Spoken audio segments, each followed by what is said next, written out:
দীর্ঘ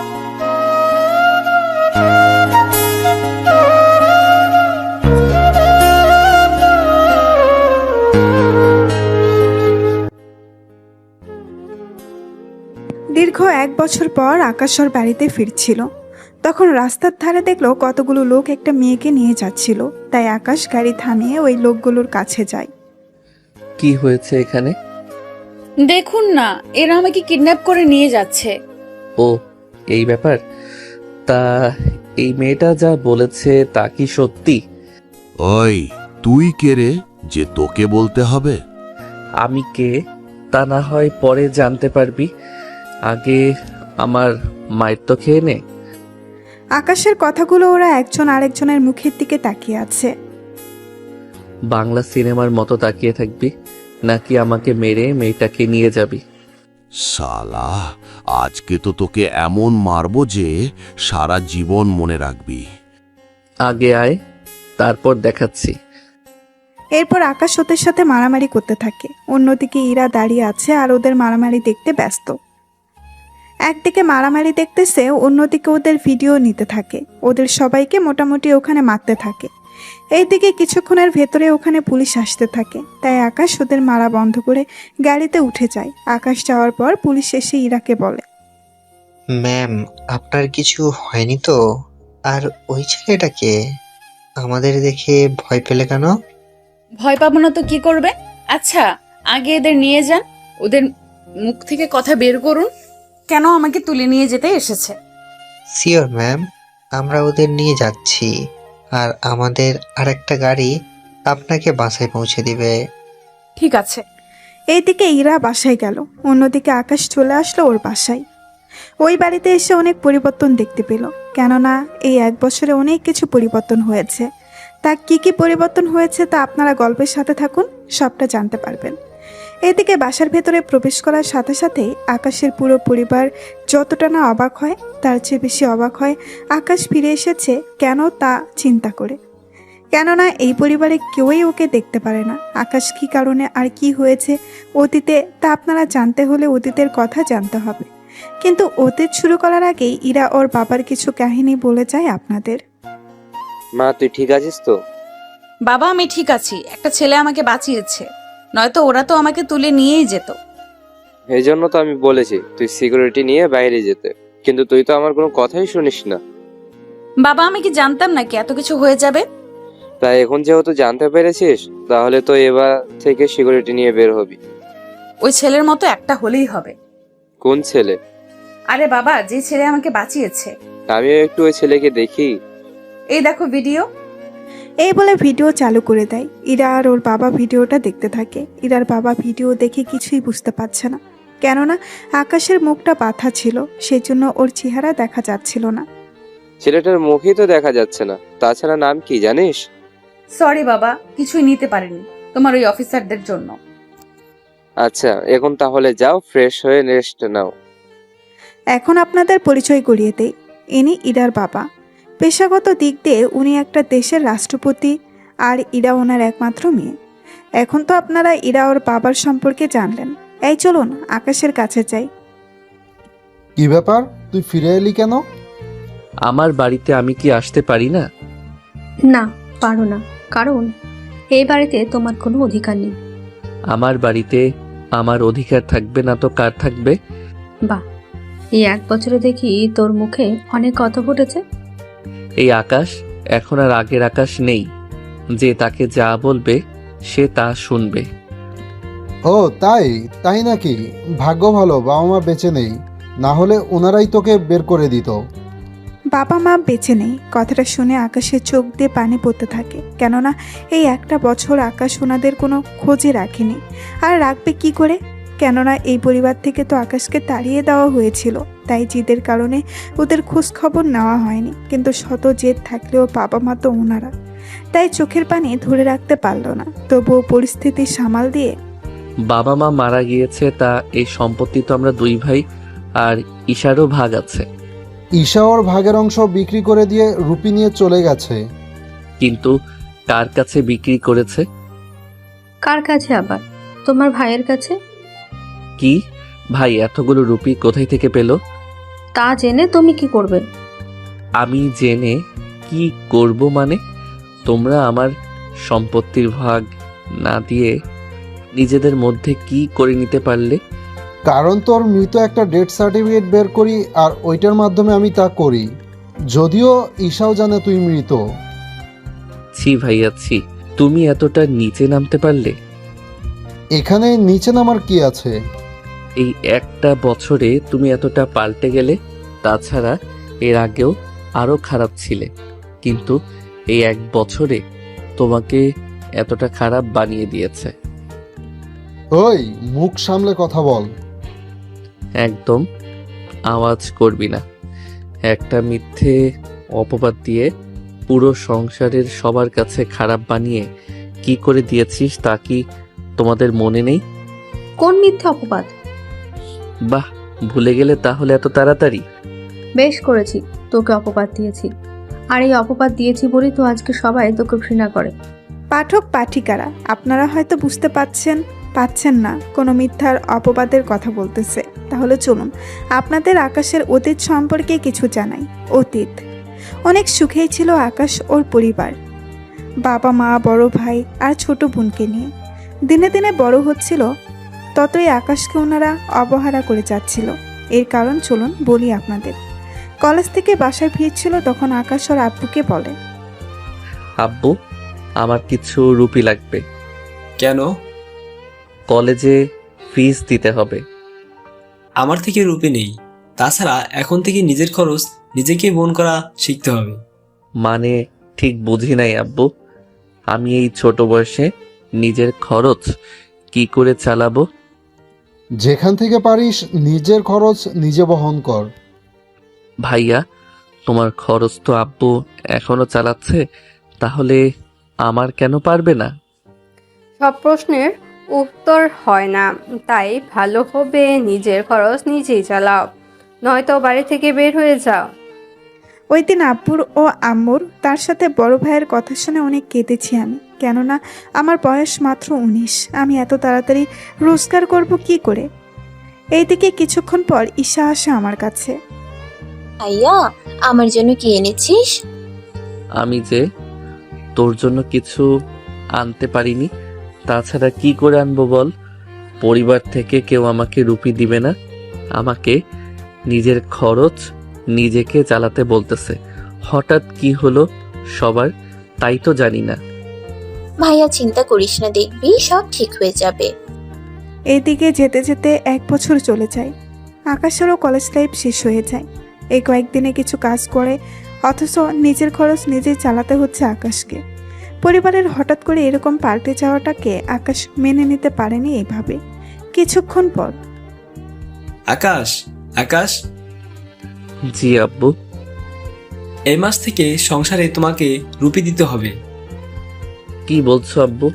আমি এই কয়েক বছর ধরে নিজের পড়াশোনা নিজে বহন করতেছি। এখন ভার্সিটিতে উঠেছি, এখন তো আরো খরচ বেড়েছে।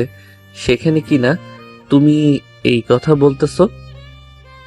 বলতেছি, কারণ আমি এইভাবে তোমাদের আর বসিয়ে বসে খাওয়াতে পারবো না। কিন্তু আব্বু, তুমি সবকিছু আমাকে কেন বলো?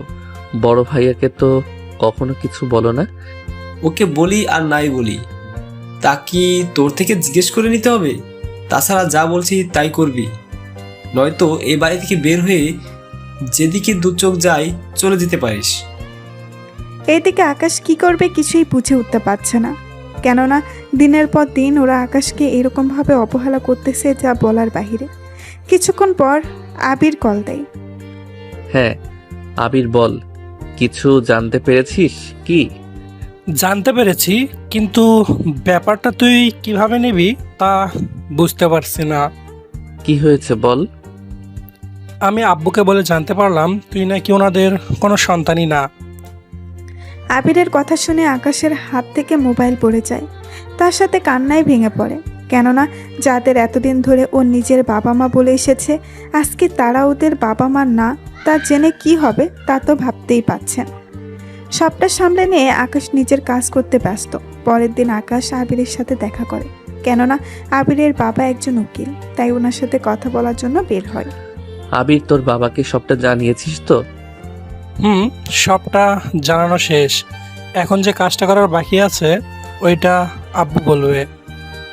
চল তাহলে তোর আব্বুর কাছে। এই তো, যেতে হবে না, আব্বু নিজেই চলে এসেছে। আবিরের আব্বু আসাতেই আকাশ সালাম দেয়। উনি সালাম নিয়ে বলে, কি ব্যাপার আকাশ, তুমি এখানে? জি আঙ্কেল, আমি আপনার থেকে আমার কিছু জানার ছিল। কি কথা বলো তো? আঙ্কেল, আপনি তো জানেন আমি যে বাসাতে আছি আর যাদের আমার বাবা মা মনে করি ওনারা আমার আসল বাবা মা না, কিন্তু ওনারা ছোটকাল থেকে আমার সাথে ভালো ব্যবহার করে এসেছে, কিন্তু বড় হওয়ার সাথে সাথে ওনারা এরকম খারাপ ব্যবহার কেন করে যাচ্ছে আমার সাথে? এর কিছু কারণ আছে। কি সে কারণ আঙ্কেল?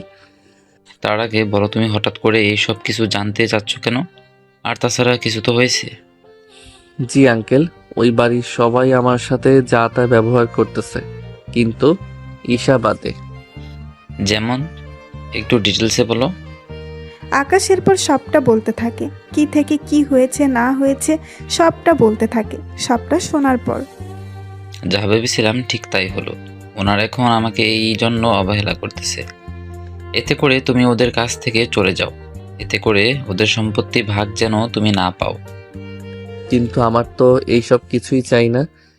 দেখো, এই দুনিয়া বড় অদ্ভুত। কেননা ওনারা ছোট করলে তোমাকে এনেছে, তারপর তোমাকে নিজের ছেলে বলে গ্রহণ করে, এবং কাগজে কলমে উল্লেখ আছে। এখানে আরো অনেক কিছু বলা আছে। কি কি আছে বলুন আমাকে। আমি তোমাকে ফালাই দিচ্ছি, তুমি নিজেই ঘরে নাও। এরপর ফাইল পড়তে থাকে। ফাইল পড়ে আকাশ যা বোঝার বুঝে গিয়েছে। সবটা বোঝার পর আঙ্কেল, তাহলে আমি চলি। আচ্ছা যাও, তবে সাবধানে থাকবে। ওনারা যখন তোমাকে রোজগার করতে চাচ্ছে তখন তুমি তাই করো, নয়তো ওই বাড়ি ছেড়ে চলে যাও। এতগুলো বছর ধরে ওই বাড়িতেও আছি, তাছাড়া ওনারা যখন এটাই চায় আমি তাই করব। আচ্ছা দেখো, আমি কোনো সাহায্য লাগলে আমাকে জানাবে। ঠিক আছে আঙ্কেল। আবির, আমি তাহলে চলি, কাল ভার্সিটিতে আসলে দেখা হবে। ঠিক আছে। এরপর ওখান থেকে বের হয়ে আসে। এখন হয়তো আপনারা বলবেন ফাইলে কি আছে, সব কিছু তো আপনাদের বলা হয়নি, কিন্তু সবটা আপনারা না জানাই ভালো হবে। কেননা যদি এখন থেকে সব কিছু জেনে যান তাহলে তো গল্পটা পড়ার মজা হারিয়ে ফেলবেন। তাই আপনারা এখন না জানলেও চলবে। পরের দিন সকালে আকাশ যখন ভার্সিটিতে যাবে তখনই আকাশ, খেতে আয়। আসতেছি। খাওয়ার টেবিলে সবাই উপস্থিত ছিল। তখন আকাশের বড় ভাই বলে, আবু, আকাশে মাসে কত করে দিতে হবে ওটা ওকে জানিয়ে দাও। ভাইয়া, আব্বু আকাশ ভাইয়া কেন টাকা দিবে বুঝতে পারছি না। বাসায় তো আমি আর বড় ভাইয়াও থাকি। কই, তুমি তো কখনো ভাইয়ার থেকে টাকা চাওনি, আর নাই আমার থেকে কখনো চেয়েছো, তাহলে কেন এরকম করতেছো? যা বুঝিস না তা নিয়ে কথা বলিস না। কি বুঝি না বলো তো? আমার যথেষ্ট বোঝার বয়স হয়েছে। ঈশা, তুই চুপ কর। আকাশ, তুমি প্রতি মাসে 2000 রুপি করে সংসার খরচ দিবে। ঠিক আছে, তাই হবে। কি ঠিক আছে? তুই এতগুলো রুপি পাবি কি করে? তাছাড়া তুই একা কেন রুপি দিবি তাই তো বুঝতেছি না। বলবো তোকে একদিন সব কথা, এখন তুই চল, দেরি হয়ে যাচ্ছে। চল। ঈশা এবার ইন্টারে ভর্তি হয়েছে আর আকাশ অনার্স 3য় বর্ষে। এই কয়েকদিনে মোটামুটি টিউশনি করে নিজের খরচ চালিয়ে নিচ্ছে। এইদিকে দিন যেতে থাকে, আকাশ বড় হতে থাকে। কিছুদিন পর ঈশা, চল একটা জায়গায় যাব। কোথায় যাব? তোর ভাইয়ের জন্য মেয়ে দেখতে যাব। সত্যি মা? তাহলে আমি আকাশ ভাইয়াকে বলি। ওকে জানানোর দরকার নেই। আমি একটা কথা বুঝি না, তোমরা ওর সাথে এমন আচরণ করো, মনে হচ্ছে আকাশ ভাইয়া তোমার সন্তানই না। ঈশা, আমি যা বলছি তাই হবে। ঠিক আছে। এইদিকে ওনারা সবাই মেয়ে দেখতে গিয়ে মেয়ে পছন্দ করে আসে। 3 দিন পর বিয়ে, তাই পুরো বাড়ি আস্তে আস্তে সাজাতে থাকে। কালকে বিয়ে, তাই আকাশ মোটামুটি সব কাজ করতে থাকে। আকাশকে সাহায্য করার জন্য আবিরও আসে। এইদিকে আকাশের বড় ভাই আর পরিবারের সবাই যায় বিয়ে বাড়িতে। ওনারা বিয়ের কাজ শেষ করে বউ নিয়ে বাড়িতে চলে আসে। রাতের বেলায় আকাশ, আবির আর কয়েকটা মেয়ে গল্প করছিল। তখন একটা মেয়ে, আপনাকে চেনা চেনা লাগতেছে। জি, আমি আকাশ, রাশেদ আমার বড় ভাই। আমি রোজা। চিনি আপনাকে, আপনি ভাবির ছোট বোন। তাহলে চলুন না একটু ওই দিকটায় গিয়ে কথা বলি। কিন্তু এরা কি করবে? এরা কারা? আমার বন্ধু আবির, ও তো একা একা বোর হয়ে যাবে। কিছু হবে না, আসুন আমার সাথে। আকাশের হাত ধরে নিয়ে আসে একটা সাইডে, নিয়ে এসে আকাশকে জড়িয়ে ধরে। কি করছেন কি? কই কি করলাম? এইভাবে জড়িয়ে কেন ধরে আছেন? আপনাকে ভালো লাগে সেই জন্য। দেখুন, আপনি কিন্তু ভুল করতেছেন। দেখো, কোনো ভুল নয়। তুমি চাইলে এখন আমাকে কিছুটা একান্তভাবে নিতে পারো। আশেপাশে কেউ নেই। দেখুন, আমি ওইসব পারবো না। না পারলে আমি কি জন্য আছি? দেখুন, আমি কিন্তু এখান থেকে চলে যাব। যদি এখান থেকে চলে যান তাহলে আমি চিৎকার করে বলবো আপনি আমাকে এখানে এনে আমার সাথে অসভ্যতামি করছেন। আপনি তো সাংঘাতিক মেয়ে দেখতেছি। এর চেয়ে সাংঘাতিক তো আমাকে কাছে পেলেই বুঝতে পারবে। তাই তাড়াতাড়ি জড়িয়ে ধরো আর কিস করো। এইদিকে না চাইতেও রোজাকে জড়িয়ে ধরে আর কিস করে। রোজা কোনো রিয়াক্টও করছে না, উল্টো আরও সায় দিচ্ছে আকাশের সাথে। এতে ওরা দুজনে অনেকটা কাছাকাছি চলে আসে। ঠিক তখনই রোজার বোন চলে আসে। রোজা, তুই এখানে? ছি ছি ছি ছি, তুই এই রকম ভাবে? ভাবি, তোমার দেবরকে আমার পছন্দ হয়েছে। তাই বলে তুই এই রকম ভাবে ওকে? আপু, তুই কিন্তু কিচ্ছু বলবি না। ঠিক আছে। আর দেবরজি, তুমি এত দুষ্টু হলে কি করে? ভাবি, আমি কিছু করিনি। আমার ইচ্ছে তোমার বোন। আপু, তোমাকে কিছু জানতে হবে না, তুমি চলো তো। এদিকে আকাশ কি করবে কিছুই বুঝতে পারছে না, কেননা কি হচ্ছে ওর সাথে। কিন্তু আকাশ এতটুকু বুঝতে পেরেছে ওর ভাবি অনেক ভালো হবে। ওখান থেকে আসার পর আবির বলে, কি রে, তোর ঠোঁট লাল কেন? ওই কিছু মনে হয় খেয়েছিলাম, তার জন্য এরকম মনে হচ্ছে। বন্ধু, আমি সবটা বুঝতে পারি, কিন্তু কি বুঝতে পেরেছিস তুই? এই যে লুকিয়ে লুকিয়ে। ওই মেয়েটার চরিত্র ভালো না। কিভাবে বুঝলি? কারণটা হচ্ছে ওই মেয়েকে দেখে মনে হচ্ছিল এর আগেও অনেক ছেলের সাথে এরকম করেছে। কি বলছিস সেইগুলা? ঠিকই বলেছি। এখন তাহলে কি করবি? কেউ দেখেনি তো? ওর বোন দেখেছে। কোন বোন? আরে আমার ভাবি। কিন্তু উনি কিছু বলেনি। উনি বলবে কি? উল্টো উনি তো আরো উস্কে দিতে চেয়েছিল। এমনটা তো নয়, বোন দুজনই একই রকম। জানি না, তবে যাই হোক আমার কি। সেটাই তো, ওনারা তো তোকে নিজের পরিবারের মনেই করে না। যদি করতো তাহলে তোর ওই চিন্তা হতো ওনাদের জন্য। আচ্ছা যাই হোক, এখন আমি রুমে যাই। তুই কি বাড়িতে চলে যাবি? আমি বাড়ি যাব। এদিকে আবির বাড়িতে যায়, অন্যদিকে আকাশ রুমে এসে শুয়ে থাকার কিছুক্ষণ পর আকাশ ওর বুকের উপরে নরম কিছু অনুভব করে। যদিও কোনো বালিশ নিয়ে আকাশ ঘুমায়, যদিও কোল বালিশ নিয়ে আকাশ ঘুমায়, তাই কোল বালিশ মনে করে অনেকটা ওই রকমভাবেই জড়িয়ে ধরে। কিন্তু কিছুক্ষণ পর অনেক ভারী অনুভব হয়, তাই চোখ মেলে তাকিয়ে মোবাইলের আলো দেয়।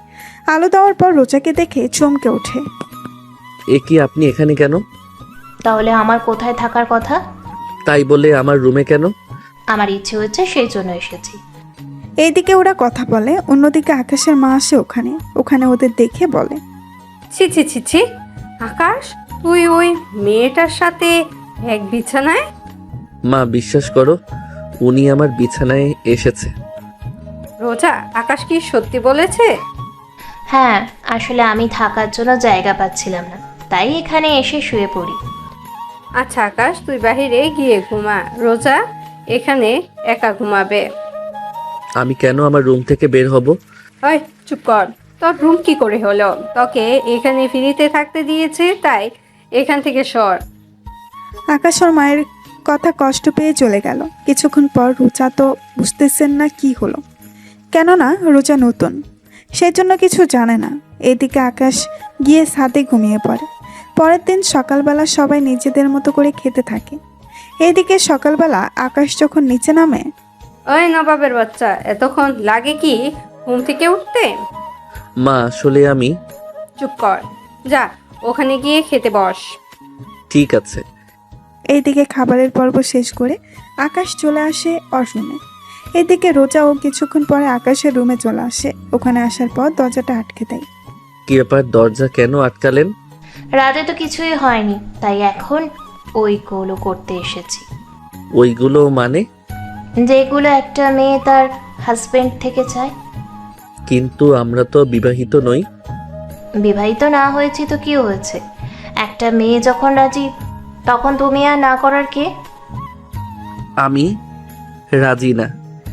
দেখো, ভালোই ভালোই বলছি, নয়তো আমি এখন চিৎকার দিয়ে বলবো তুই আমার সর্বনাশ করতে চেয়েছিস। এমনটা করবেন না প্লিজ। তাহলে এখন আমাকে আদর কর, তাহলে আমি কাউকে কোনো কিছু বলবো না।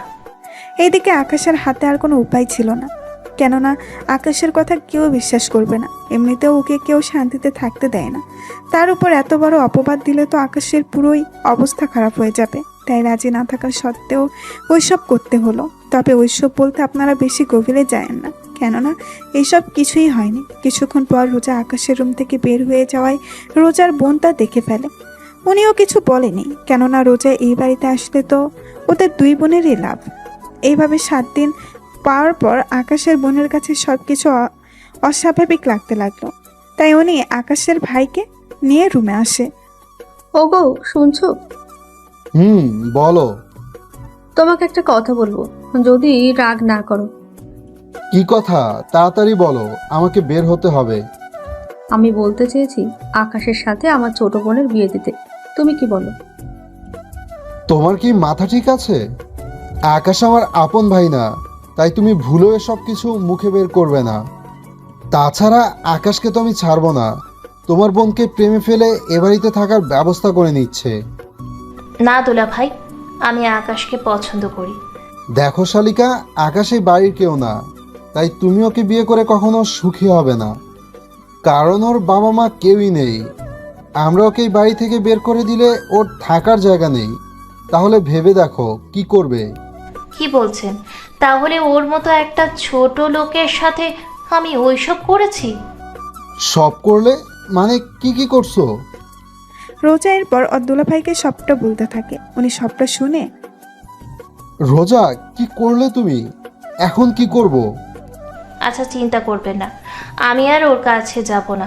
তাছাড়া আমি তো আজকে চলে যাব, আর এইগুলো আমার জন্য কমন ব্যাপার।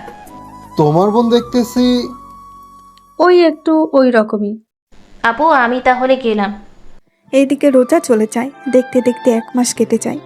এবার আকাশের ভাবি ও আকাশের সাথে খারাপ ভাষায় ব্যবহার করতে থাকে। এবার আর কোনো কিছু সহ্য করতে পারছে না। এইদিকে ওকে তো বাড়ি থেকে তাড়ানোর কোনো প্ল্যানও পাচ্ছি না। আচ্ছা, চুরি করার দায়ে ওকে বের করে দিলে কেমন হবে? তা না করে আরো কিছু প্ল্যান আছে। কি সেটা? মাথা আনো, কানে কানে বলতেছি। এরপর কানে কানে সবটা বলে। সবটা শোনার পর আকাশের ভাবি রাজি হয়ে যায়। পরের দিন ওদের বাসার সবাই বাড়ির বাহিরে যায়, শুধু আকাশের ভাবি আর আকাশের মা ছিল। কিছুক্ষণ পর, আকাশ, আমার রুমে আসো তো। কেন ভাবি? রুমের বাল্ব একটু সমস্যা আছে, তাই ওটা একটু ঠিক করে দিতে হবে। আচ্ছা যাও, আমি আসতেছি। কিন্তু মা কোথায়? উনি গোসল করতে গিয়েছে। আচ্ছা, আমি আসতেছি। কিছুক্ষণ পর আকাশ আর ভাবির রুমে যায়। ভেতরে যাওয়া মাত্রই আকাশের ভাবি দরজা বন্ধ করে দেয়। এতে করে আকাশ কিছুটা বিচলিত হয়ে যায়। কি ব্যাপার ভাবি, দরজা বন্ধ করলেন কেন? কি জন্য বন্ধ করেছি তা তো বুঝতেই পারবে। এইদিকে আকাশের ভাবি ওয়াশরুমের পাশে ছিল। উনি ওখানে দাঁড়িয়েছিল। এতে করে আকাশের মা কখন বের হবে আর কখন সুযোগ কাজে লাগাবে। যখন বুঝতে পেরেছে উনি বের হবে, তখন ভাবি নিজের বুক থেকে কাপড় সরিয়ে নেয়। তার সাথে ব্লাউজের হাতা ও বোতামগুলো ছিঁড়ে আকাশকে গিয়ে জড়িয়ে ধরে আর চিৎকার করতে থাকে, বাঁচাও, বাঁচাও, কে আছো? আমাকে বাঁচাও। ভাবি ছাড়ো আমাকে। কি করছেন? এইভাবে চিৎকার কেন করছেন? ছাড়ুন আমাকে। এইদিকে চিৎকার শুনে আকাশের মা ওয়াশরুম থেকে বের হয়েই আকাশকে ওইভাবে দেখে ফেলে।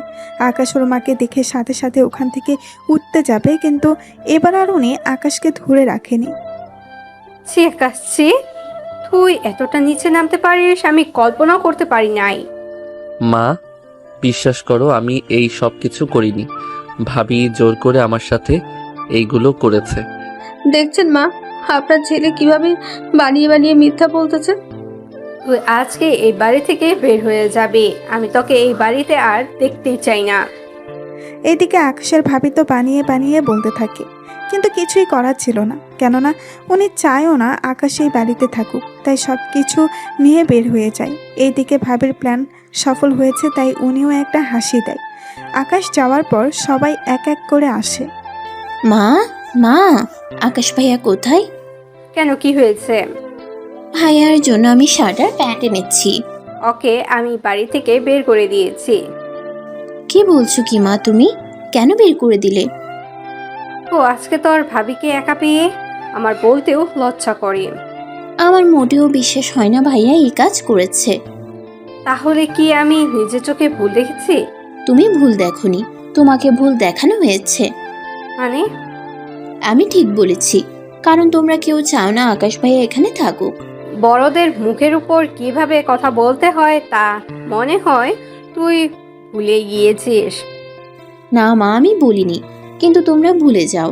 আকাশ ভাইয়া যদিও আমার নিজের ভাই না, আমি তা সবই জানি। কি? তুই কি করে জানিস? কারণ ভাইয়াই আমাকে বলেছে এই কথাটা। তাছাড়া এটাও বলেছে তোমরা নিজেরা চক্রান্ত করে ভাইয়াকে এই বাড়ি থেকে তাড়ানোর জন্য অনেক চেষ্টা করে যাচ্ছ, আর আজকে ভাবির জন্য তা সফল হয়েছে। কি বলতে চাস তুই ঈশা? তোর ভাবি কি করেছে? কি করেনি তাই বলো। মিথ্যে অপবাদ ভাইয়াকে দিয়ে এই বাড়ি থেকে বের করাটাই ছিল তোমাদের উদ্দেশ্য। তুই কি করে জানিস? আমি জানি, কারণ ভাইয়া আমাকে না থাক। তোমরা যখন কেউই চাও না, তখন আর আমি শুধু শুধু বলে লাভ কি? আর তাছাড়া ভাইয়া তো আর এই বাড়িতে আসবে না, তাই সত্যি তো তোমরা নাই জানলে।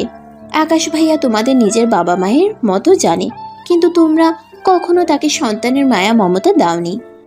দেখ ঈশা, তুই বেশি বাড়াবাড়ি করবি না। ঠিক আছে, করলাম না। এদের দিকটা রেখে চলুন আকাশ কি করে তা দেখে আসি। বাড়ি থেকে বের হয়ে আবিরের সাথে যোগাযোগ করে। ভাবির সবটা তো বললাম, এখন কি করবি? দেখ, আমি তো এবার আর্মিতে অ্যাপ্লাই করছি। তাছাড়া তুইও কর, আমার থেকে সব দিক দিকেই তুই বেটার আছিস, তাই আমার মনে হয় তুই টিকে যেতে পারবি। কিন্তু ততদিন আমি থাকবো কোথায়? আমার সাথে থাকবি।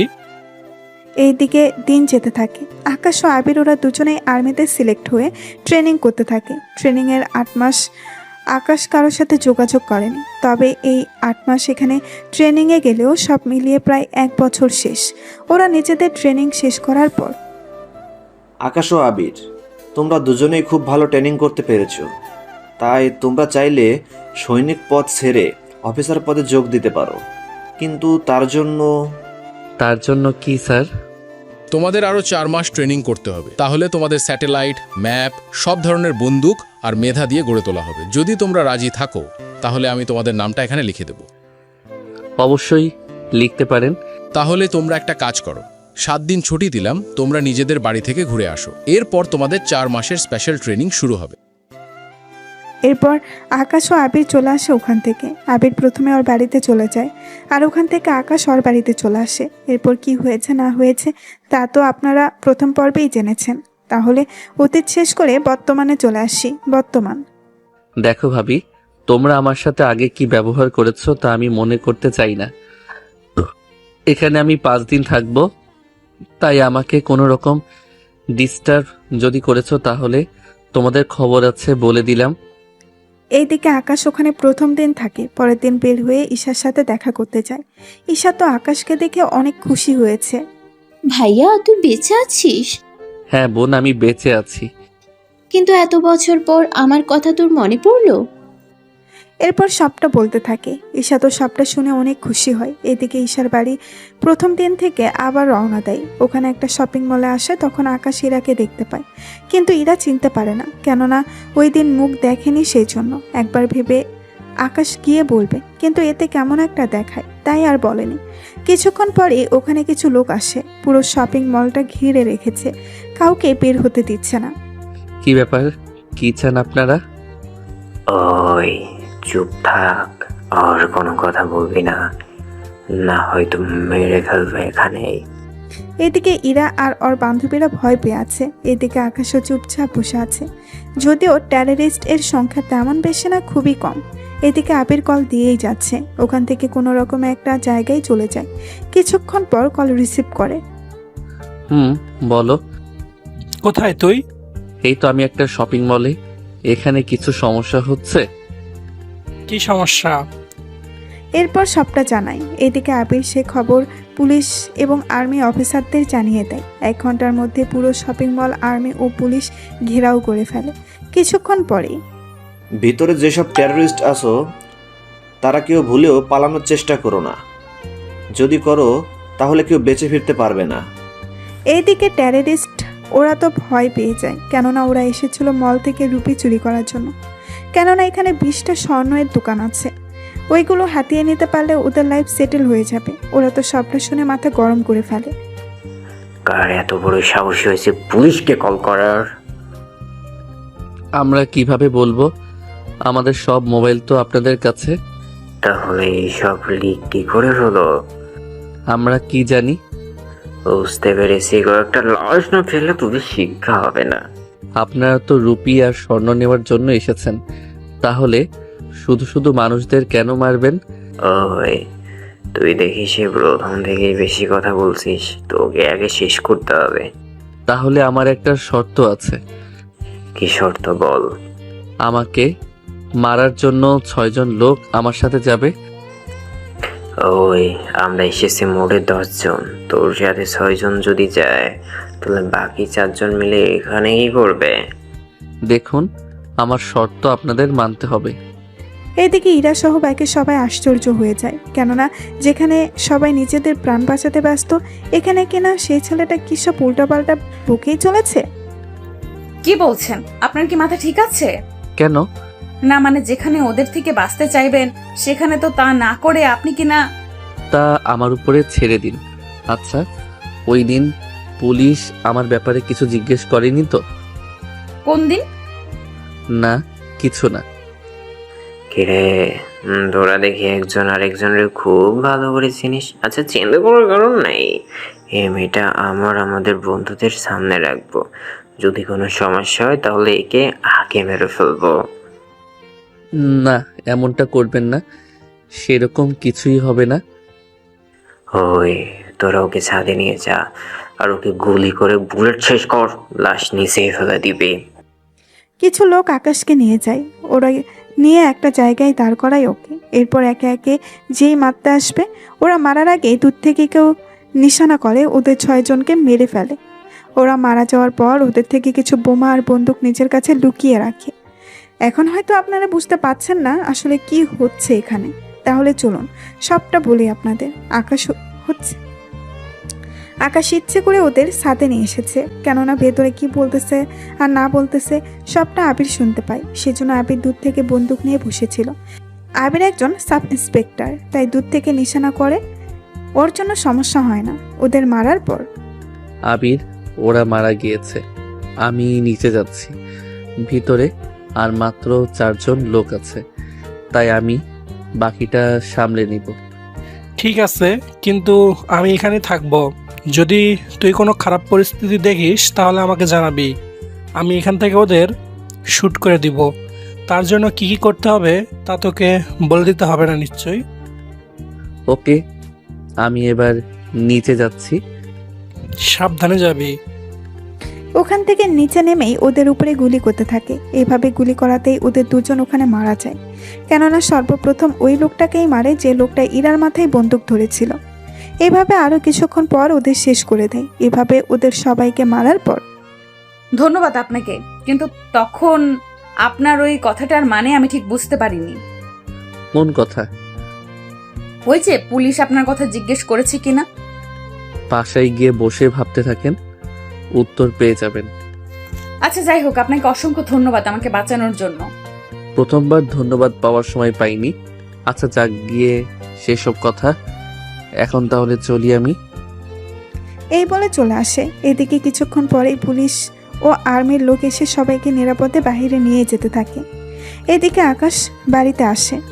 কি ব্যাপার, কোথায় গিয়েছিলে? যেখানে যাই তা কি আপনাকে বলতে হবে? তা কেন বলবি? আমার রুমে আয়। গত 1 বছর আগেও এইরকম ভাবে রুমে ডেকে নিয়ে বাড়ি ছাড়া করেছেন। এখন আবার নতুন করে কোন নাটক শুরু করবেন? কোনো কিছু না, আগে আয়।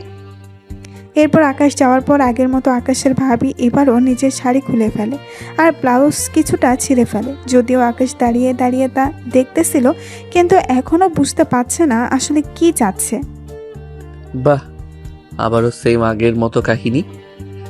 ওই দিন তো তোকে বাড়ি থেকে বের করেছি, আজকে তোকে আমি জেলে দিব। কি জন্য শুনি? এই যে আমার ইজ্জত নিতে চেয়েছিলি তুই, সেই জন্য। ও তাই? আজকে তো ওয়াশরুমের দরজা খোলা আছে, ভিতরে কেউ তো নেই। তাহলে নতুন করে কিভাবে কি প্ল্যান করলেন? তা তোর না জানলেও চলবে। তার রুমে ক্যামেরা নেই তো? ক্যামেরা কি দরকার, বাইরে পুলিশ আছে আগে থেকেই। এখন শুধু আমি চিৎকার দেবো আর ওরা চলে আসবে। যাক, সব দেখে আগের থেকে সেট করা। আচ্ছা, তাহলে একটা কাজ করুন, যতটুকু ছিঁড়েছেন পুরোটা ছিঁড়লেই তো পারতেন। কেন কেন? বারে এইটুকু ছিঁড়ে তো কিছুই দেখা যাচ্ছে না, তাই পুরোটা ছিঁড়লে তো ভালো কিছু দেখা যেত। এই বলে একটা টান দিলে ব্লাউজ ছিঁড়ে আকাশের হাতে চলে আসে। এতে করে উনি নিজের বুকটা হাত দিয়ে ঢেকে রেখেছে। একদম কাছে আসবে না বলে দিলাম। ও তাই? 1 বছর আগে যে অপবাদ দিয়েছিলে তা আজকে আমি শোধ করে নিব। এই বলে আকাশ ওর ভাবিকে জড়িয়ে ধরে। এতে করে ওর ভাবি চিৎকার করে ওঠে। পুলিশ দরজা ভেঙে ভেতরে আসতেই 2 মিনিটের মতো লাগে, কিন্তু এই 2 মিনিটে অনেক কিছু হয়ে গিয়েছে যা আপনারা না জানলেও চলবে। আকাশের ভাবি চাদর গায়ে দিয়ে বিছানার এক পাশে বসে আছে। পুলিশ এসে আকাশকে ঘিরে দাঁড়ায়, আর আকাশের ভাবির এই অবস্থা দেখে পুলিশের বুঝতে বাকি রইল না, কিন্তু এর আগে যে ওদের সব প্ল্যান সাজানো তা আকাশ তো জানে। পুলিশ কিছু ছবি উঠিয়ে আকাশকে নিয়ে আসে। আসার সময় মোবাইল রেখে দেয়, কিন্তু আকাশ মোবাইল দেওয়ার আগেই সব কিছু আবিরের কাছে পাঠিয়ে দেয়। পুলিশ ওকে থানায় নিয়ে আসে। এদিকে ইরা ওর বাড়িতে গিয়ে ওর পাপাকে সবটা বলতে থাকে। আচ্ছা বাবা, ছেলেটা আমাকে একটা কথা জিজ্ঞেস করেছে, কিন্তু আমি এর মানে বুঝতে পারিনি। কোন কথার মানে? এই যে বলল ওই দিন পুলিশ কিছু জিজ্ঞেস করেছে কিনা ওই ছেলেটার কথা। এই কথাটার মানে বুঝিসনি তুই? না বাবা। আরে ওই ছেলেটাই ওই দিন তোকে বাঁচিয়েছে। কি? তুমি কি করে শিওর হচ্ছ? নয়তো যে কথা তুই আমার ওই ছেলেটা জানে সে কথা এই ছেলেটা বলেছে, তখন ওরা দুজনেই একই ব্যক্তি। সত্যি বাবা, তোমার মাথায় কত বুদ্ধি। আমি এখানকার রাষ্ট্রপতি, যদি আমার মাথায় বুদ্ধি না থাকতো তাহলে এই চেয়ারে বসে থাকতে পারতাম না এতদিনেও। তা ঠিক বলেছো। তুই কি ওই ছেলেটার প্রেমে বা পছন্দ করতে শুরু করে দিয়েছিস? জানি না বাবা। তা ছেলেটার সম্পর্কে কোনো তথ্য কি জানিস? না বাবা, ওর তো কোনো ছবিও নেই আমার কাছে। তাহলে ওকে খুঁজে বের করব কিভাবে?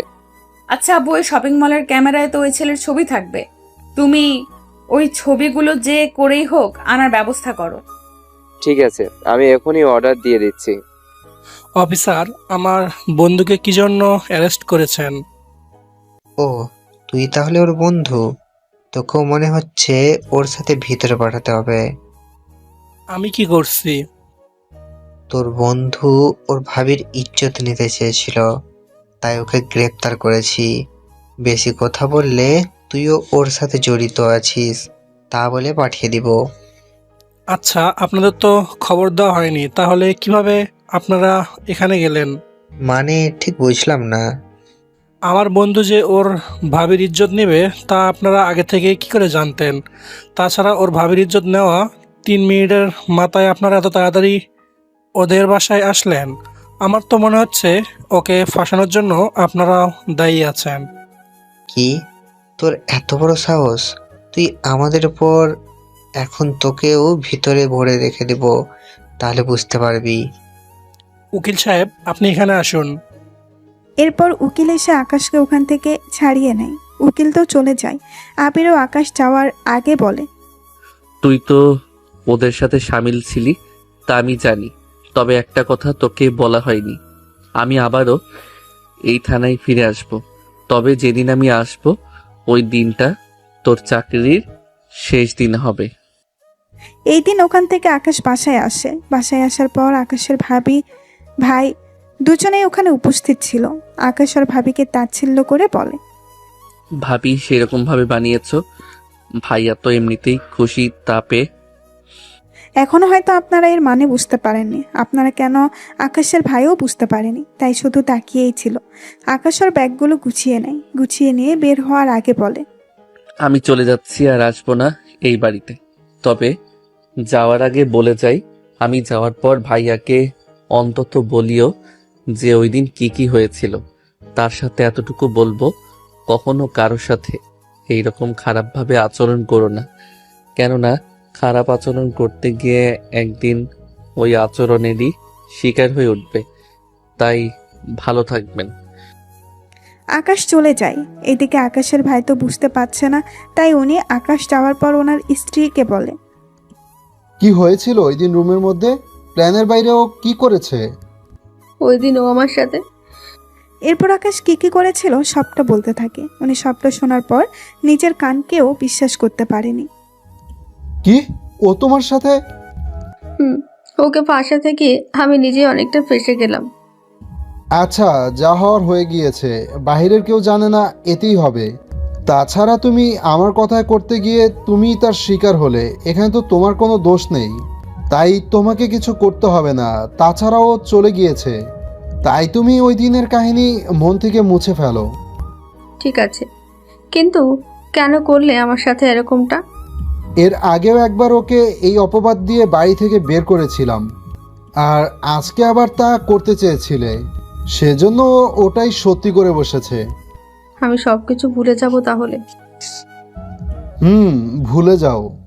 এইদিকে আকাশ আবিরের সাথে একটা দিন থাকে। এদিকে আকাশ ক্যাম্পে যাওয়ার আগে আবারও একবার বের হয়। ওই দিন আবারও ইরার সাথে দেখা হয়। আকাশ লিফট দিয়ে উঠে পড়ছিল, ওই লিফটে ইরাও ছিল। লিফটে অতিরিক্ত মানুষ হওয়ার কারণে ইরা ধাক্কা খেয়ে আকাশের বুকে গিয়ে বাড়ি খায়। এতে করে ইরার ঠোঁট আর আকাশের ঠোঁট এক হয়ে যায়। এতে করে ওরা দুজনেই চোখ বন্ধ করে ফেলে। চোখ মেলে ইরা আকাশকে দেখতে পায়। ইরা তো অবাক হয়ে তাকিয়ে আছে, কেননা ওর জীবনের প্রথম কিস ছিল এটা। ইরা কিছু বলতে যাবে তার আগেই আকাশ ওখান থেকে বের হয়ে যায়। এরা অনেক ডাকাডাকির পরও আকাশ পেছনে তাকায়নি। সেজন্য ইরার বান্ধবী নদী বলে, কি রে, কাকে এভাবে ডাকতেছিস? আমার স্বপ্নের মানুষটাকে। মানে? তুই বুঝবি না, ওই ছেলেটাকে খুঁজতে থাক। কোন ছেলে? যে ছেলেটার সাথে মাত্র আমার কিস। কি কিস? না কিছু না, আমি যে ছেলেটাকে খুঁজতেছি তুই ওই ছেলেটাকে খুঁজতে থাক। আচ্ছা, কিন্তু আমি তো ওর মুখ দেখিনি। যা দেখেছিস তাই নিয়ে খুঁজতে থাক, যে করে হোক ওকে খুঁজে বের কর। ওরা অনেক খোঁজাখুঁজি করার পর আকাশের সন্ধান পেল। ওরা দুজন গিয়ে আকাশের সামনে এসে দাঁড়ায়। কি ব্যাপার, তখন আমার কথার উত্তর কেন দেননি? কি করে দিব? একটা অ্যাক্সিডেন্টের জন্য ওই কিসটা হয়ে গেল। আমি ভেবেছিলাম আপনি আমাকে কয়েকটা কথা শোনাবেন, তাই তো আমি আর ওখানে দাঁড়াইনি। এত বেশি বোঝেন কেন আপনি? আচ্ছা, এখন কি বলবেন? আপনার নাম আর ডিটেলসটা আমাকে পাঠিয়ে দিন। কেন কেন? দিতে বলেছি। আমি পারভেজ হোসেন আকাশ। আর আপনার নামটা? আমি ইরা চৌধুরী। তা আপনার পরিচয় বলুন।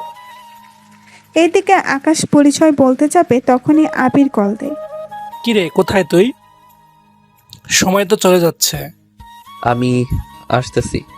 এই ঠিকানা তো বলে যান। সময় নেই, অন্য কোনো সময় দেখা হলে বলবো। সে সময়টা কবে আসবে? নাম্বার তো দিয়ে যাবেন। আমি যেখানে যাচ্ছি ওখানে ফোন নেওয়া যায় না। তাছাড়া 5 মাস পর হয়তো আমাদের দেখা হতে পারে। কি 5 মাস অপেক্ষা করতে হবে? আমার জন্য কেন আপনি অপেক্ষা করবেন? তা আপনার না জানলেও চলবে। এখন এটা বলুন, 5 মাস কিভাবে দেখা হবে? এখন যে এরকম দেখা হয় অনাকাঙ্ক্ষিত হবে, তখন না হয় দেখা হবে। কিন্তু আমি যে এত মাস অপেক্ষা করতে পারবো না। আমার কিছু করার নেই। ভালো থাকবেন, এবার যেতে হবে। এদিকে আকাশ তো চলে যায়। এখান থেকে বড় অফিসারের কাছে যায়। উনি ওদের পেপার হাতে দেয়। ওরা পেপারগুলো নিয়ে উঠে পড়ে গাড়িতে। এবার গাড়ি চলতে থাকে। কেন এই ট্রেনিং একটা গুহার ভেতরে হবে, তাই সব ট্রেনিং অনেক সতর্কতার সাথেই হবে। এইদিকে ওরা ট্রেনিং করতে থাকে, অন্যদিকে ইরা আর ওর বাবার কাহিনী নিয়ে এই পর্বটা শেষ করব।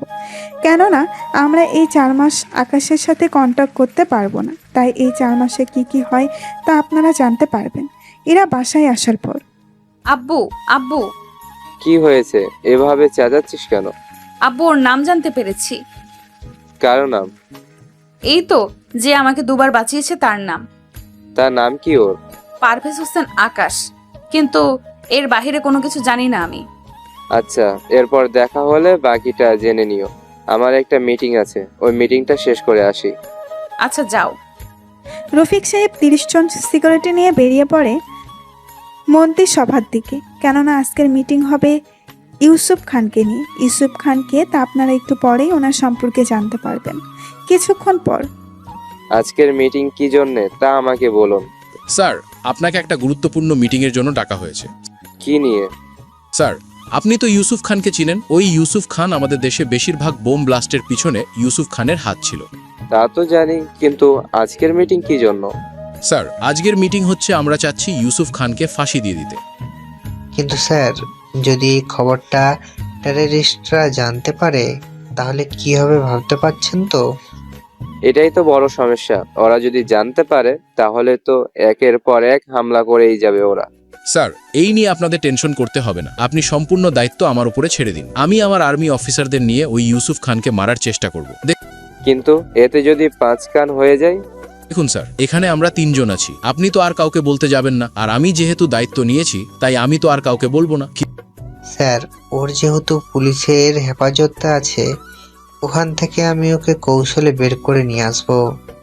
দেখুন, আপনারা না হয় আজ যাবেন, কিন্তু অন্য পুলিশ যদি ওকে দেখে চিনে ফেলে আর ওইখানটা যদি কাউকে বলে দেয়? এর জন্য ব্যবস্থা আছে। আমি ওই ইউসুফ খানের সাথে আরো 10 জন কয়েদিকে নিয়ে যাব, কয়েদিকে নিয়ে আসবো। সবার মুখে কাপড় পরা থাকবে।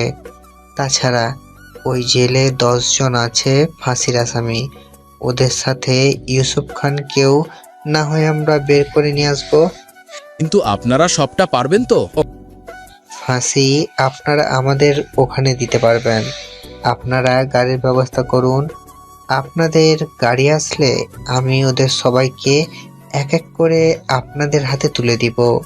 তাছাড়া ওদের অজ্ঞান করে দেওয়া হবে, এতে আর কেউ কোনো কিছু বুঝতে পারবে না। তবে আমি আমার মতো করে সবটা করব, বাকিটা আপনাদের হাতে। ওকে, তাহলেই হবে। আমি নিজে ওই গাড়িতে উপস্থিত থাকব। ওই গাড়ি সব দিক দিয়ে সুরক্ষা থাকবে। কোনো রকম গুলি বা বোম দিয়েও ওই গাড়ির চাকা নষ্ট করা সম্ভব না। আমি ওকে আমাদের স্পেশাল জেলে আনবো, আর ওখানে আমি আর আমার রাকা থাকবো। এরপর ও 10 জনকেই একা ফাঁসিতে দিবে একসাথে। তাই হবে। আপনারা কোনো রাস্তা দিয়ে যাবেন তা আমি জিজ্ঞেসও করব না। ওকে, তাহলে স্যার আপনি এই কাগজে সাইন করে দিন, আমি বাকি ব্যবস্থা নেব। এরপর রফিক সাহেব সাইন করে দেয়। উনি ওনার বাসায় চলে আসে। এদিকে পরের দিন আর্মির বড় অফিসার আসে কিছু সৈনিক নিয়ে। নিন, এবার তাহলে ওই কয়েদিদের আমার কাছে পাঠিয়ে দিন। তার মধ্যে ইউসুফ কোনজন তা চিহ্নিত করে দেবেন, কেননা আমাদের তো মূল টার্গেট ওকে নিয়ে। চিন্তা করবেন না, আমরা সব দিক দেখে নিব। তাছাড়া ইউসুফকে আমরা একটু অন্যরকম পোশাক পরাবো। ওকে, তাহলে তাই করুন। 1 ঘন্টা পর 10 জন কয়েদিরে আনা হলো। একে একে ওদের গাড়িতে উঠাতে থাকে। ওরা সবাই গাড়িতে উঠে যাওয়ার পর, ওকে, আমি তাহলে ওদের নিয়ে যাচ্ছি। আপনারা ততক্ষণে আমাদের পিছু করবেন। যদিও আমাদের গাড়ির বাহিরে আরো সৈনিক আছে, কিন্তু তাও আপনারা খেয়াল রাখবেন। তা আপনারা কোন আন্ডারওয়ার্ল্ডে যাবেন তা তো আমরা জানি না। চিন্তা করবেন না, আমরা কোনো বিপদে যদি পড়ি ওখানে একটা অ্যালার্ম আছে, ওটা অন করে দেব। তাহলে আমাদের জিপিএস আপনারা পেয়ে যাবেন। তবে একটা কথা, আপনাদের সাহায্য আমাদের লাগবে না, শুধু আমাদের উপরে হামলা হয়েছে তা বোঝানোর চেষ্টা করাবো। আপনি নিশ্চিন্ত থাকতে পারেন। ইউসুফের ব্যাপারে কেউ জানে না, কিন্তু বাকিদের ব্যাপারে যদি কোনো রকম তথ্য ওরা বুঝতে পারে বা ওদের দলের কেউ যদি হামলাটা করে, আর্মিদের উপর হামলা করবে, তাও সাধারণ লোকজন। এটা কখনো হয়নি আর হবেও না। আচ্ছা, দেরি হয়ে যাচ্ছে। ওকে, আশা করি আমাদের কোনো সমস্যা হবে না। এদিকে ওদের নিয়ে বেরিয়ে পড়ে। পথের উপর ওদের উপর অনেকে হামলা করতে থাকে। বড় অফিসার ভালো করে জানে কোনো না কোনো দলের লোক এই কাজ করবে, তাই আর্মির লোকও ভালো করে তৈরি হয়ে এসেছিল। অনেকটা সময়ের পর ওনারা বাকি লোকদের হারায়। যাক, সকলের চেষ্টায় আমরা ওদের পরাজিত করলাম। আচ্ছা, এখন তাড়াতাড়ি করে ওদের নিয়ে চলে আসো, আর সময় নষ্ট করা যাবে না। এইদিকে ওদের নিয়ে আন্ডারগ্রাউন্ডে নিয়ে আসা হলো। সবাইকে এক এক করে এখানে লাইনে গিয়ে দাঁড় করাও, আর সবার গলায় দড়ি আটকে দাও। কিছুক্ষণ পর ওদের গলায় দড়ি আটকে দেওয়া হলো। রাকাকে ইশারা করার মাত্রই ওদের এক নিমিষেই মেরে ফেলা হলো। ওদের মেরে ফেলার পর তোমরা সবাই তাহলে এখান থেকে যাও, আমি ওদের শনাক্ত করব, তারপর ওদের কবর দেওয়া হবে। সব সৈনিক চলে যায়। সবাই যাওয়ার পর বড় অফিসার সবার মুখ দেখতে থাকে। সবটা চেক করার পর ওখানে ইউসুফের লাশও পাওয়া যায়। এরপর উনি এক এক করে আন্ডারগ্রাউন্ডের রাস্তা দিয়ে ওদের লাশগুলো নিচে ফেলে দেয়। এই আন্ডারগ্রাউন্ডের রাস্তা কোথায় গিয়ে নেমেছে তা একমাত্র বড় অফিসারেরাই জানে। এটা এমন একটা জায়গা, এখানে যাদের মারা হয় তারা একটা রুমের গিয়ে পড়ে।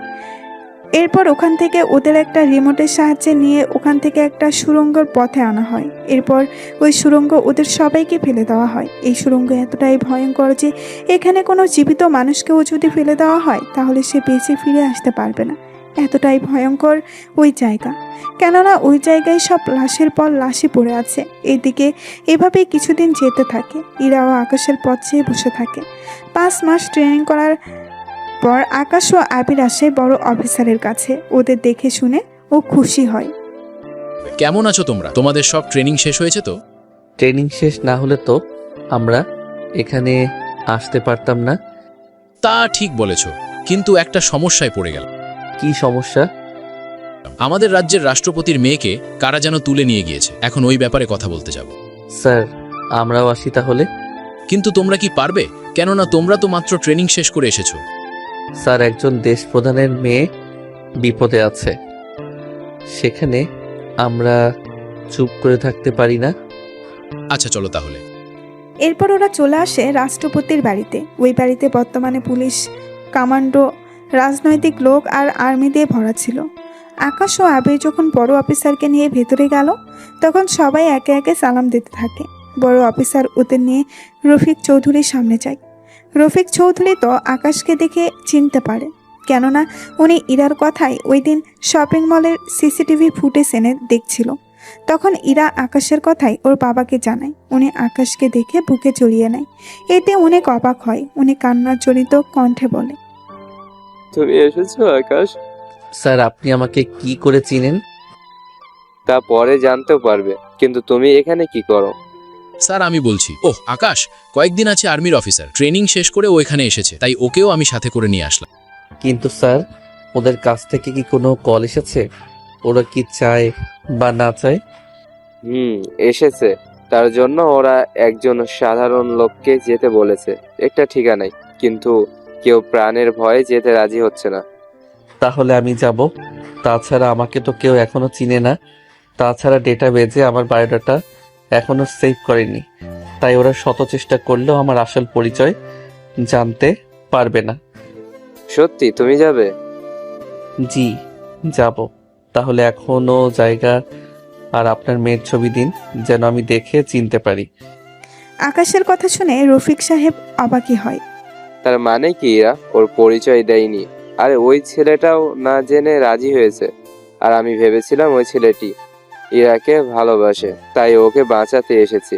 এখন দেখি ও কিছুই জানে না। কি ভাবছেন স্যার? আমাকে বিশ্বাস করতে পারেন, আমি এমন কিছু করব না যার জন্য আপনার ক্ষতি হবে। এ নাও ঠিকানা, তাছাড়া ছবি লাগবে না, কেননা আমার মেয়ে ছাড়া আর ওখানে কোনো মেয়েই নেই, তাই ওরাই ওর সাথে তোমার দেখা করিয়ে দেবে। তাহলে আমি এবার চলি স্যার। এই বলে আবিরের থেকে বিদায় নিয়ে চলে আসতে থাকে ওই ঠিকানায়। ওই ঠিকানা বড়ই অদ্ভুত, কেননা ওরা সমুদ্রের ধারে আসতে বলেছিল, তাই ওখানে এসে অপেক্ষা করতে থাকে। কিছুক্ষণ পর ওখানে একটা হেলিকপ্টার আসে, আর ওই হেলিকপ্টারে আকাশকে চেকিং করে উঠিয়ে নিয়ে চলে যায়। ওকে তো উঠিয়ে নিল, আমরা তাহলে এবার ট্রেনিং করা শুরু করি, কি বলেন? ট্রেকিং করবে মানে কিভাবে? ওর কাছে তো কোনো কিছুই নেই। স্যার, আমাদের ট্রেনিংয়ে শেখানো হয়েছে কিভাবে ছোট ছোট জিনিসগুলো লুকিয়ে রাখতে হয়। এবার আমরা ট্র্যাকিং করে ওই জায়গা লোকেশন খুঁজে বের করতে থাকি। এভাবে কিছুক্ষণ পর ওরা লোকেশন ট্র্যাক করতে সক্ষম হয়। লোকেশন কোথায় দেখাচ্ছে? ওটা তো আমাদের এখানকার সবচেয়ে বড় জঙ্গলটাই, তাও শেষ প্রান্তে। এক কথায় আরেকটা রাজ্যের কাছাকাছি প্রায়।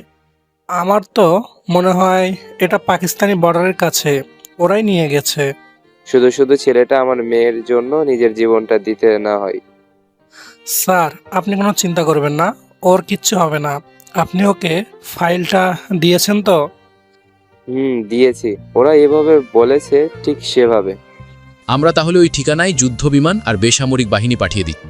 কিন্তু স্যার, তা সম্ভব না। কেননা ওই জায়গায় যেতে চাইলে ওরা সহজে আমাদের দেখে ফেলবে। এতে করে অনেক সমস্যা আমাদের পড়তে হবে। তাছাড়া ওরা আমাদের দেখে নিলে আকাশ স্যার আর আপনার মেয়ের জন্য ক্ষতি হতে পারে। তাহলে কি করবে তোমরা? আমরা জঙ্গলের আগে নেমে যাব, এরপর ওখান থেকে বাকি পথে যাব। কি, ওখান থেকে 200 কিলোমিটার? তোমরা হেঁটে কখন শেষ করবে? আমরা ওখান থেকে স্পিড বোটের সাহায্যে বাকিটা যাব, এরপর বাইকে। আর ওই বাইকগুলো কোনো রকম শব্দ থাকবে না। তোমরা কতজন যাবে ওখানে? ওরা ওখানে কতজন আছে তা তো জানি না। আমরা সেজন্য 100 জন আর্মি অফিসার মিলে ওখানে যাব। ওকে, যাই করো না কেন, আমি আমার মেয়েকে ফিরে পেতে চাই। স্যার, তাহলে আমি ফোর্স তৈরি করি, বেরিয়ে পড়ি। সত্যি তোমাদের জবাব নেই। ট্রেনিং শেষ করেই এত গুরুত্বপূর্ণ একটা মিশনে যাচ্ছ। আচ্ছা, তাহলে ওখানে যাওয়ার জন্য তোমরা প্রস্তুত হও। ঠিক আছে স্যার। এদিকে ওরা আকাশকে নিয়ে জঙ্গলের ভেতরে নামে। ওখানে নামতেই কয়েকজন প্যারাস্টিস্ট ওদের সামনে আসে। ওই, ওকে ভালো করে চেক কর।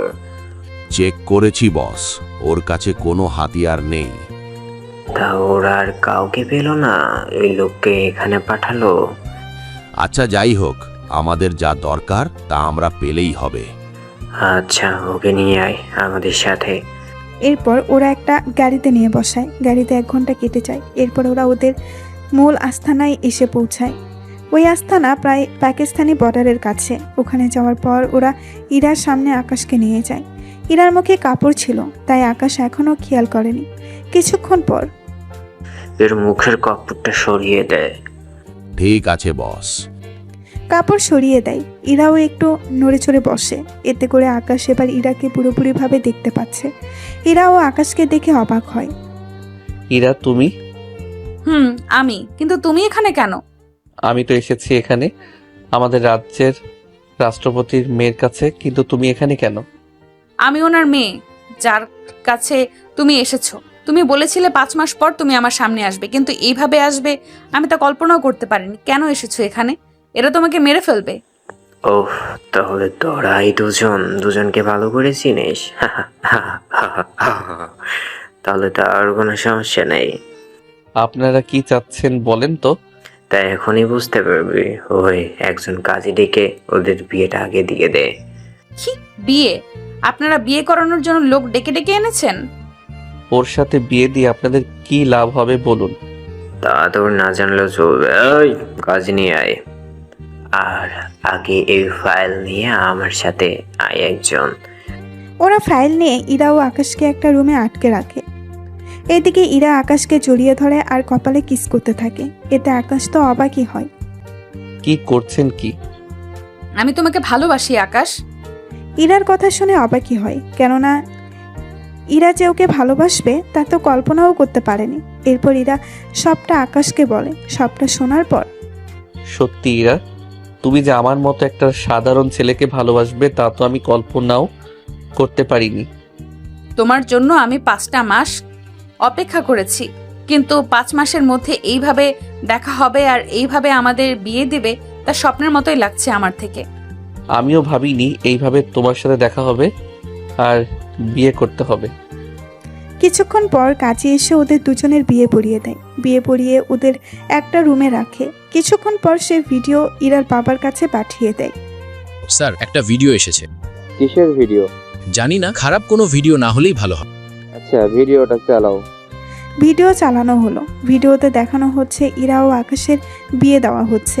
এটা দেখে বড় অফিসার একটু ঘাবড়ে যায়, কিন্তু বড় অফিসার রফিক চৌধুরীর দিকে তাকিয়ে দেখে উনি খুশিই হয়েছে। স্যার, আপনি কি ওদের বিয়েতে খুশি হয়েছেন? হবে না কেন, আমার মেয়ে তো ওকে পছন্দ করে।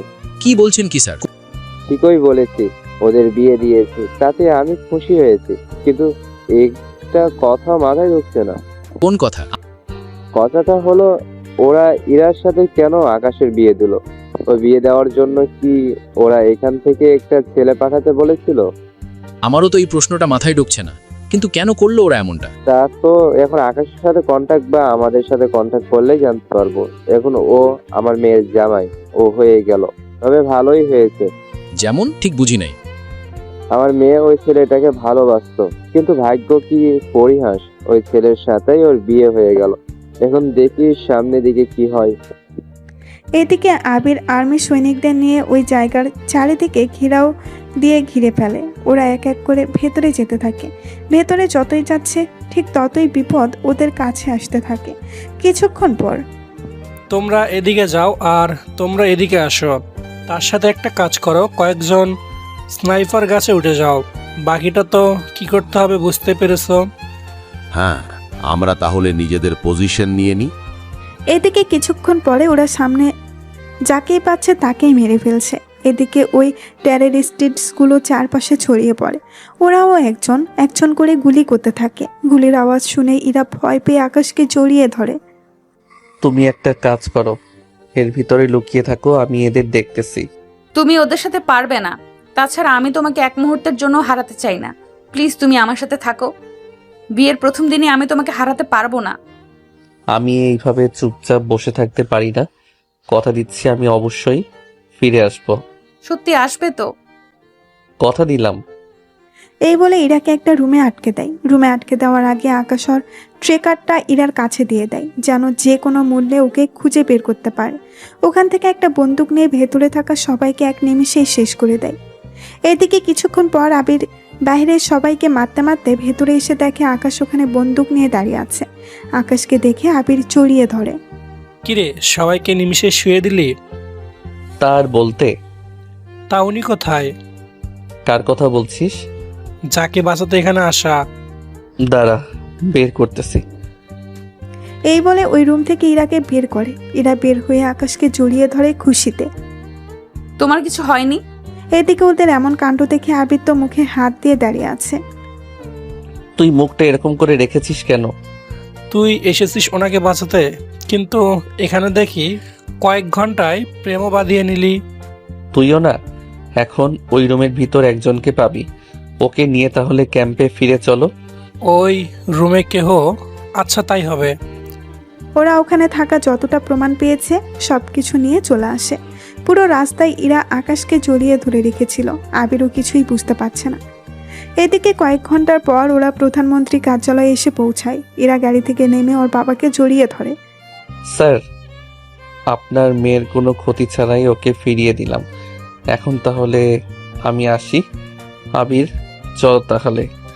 কোথায় যাচ্ছ তোমরা? আমি তো ক্যাম্পে জয়েন করব। কিন্তু তুমি ক্যাম্পে গেলে আমার মেয়ে কি হবে? দেখুন স্যার, ওটা তো ওরা জোর করে বিয়ে দিয়েছিল। আচ্ছা, তুমি কি আমাকে ভালোবাসো না? বা এই বিয়েটাকে কি তুমি মানতে পারছো না? আমি সবই মানি, কিন্তু তোমার বাবা কি আমাদের এই সম্পর্ক মেনে নিবে? কেন মেনে নিবে না? দেখো, তোমার বাবা দেশপ্রধান আর আমি বর্তমানে একজন মেজর।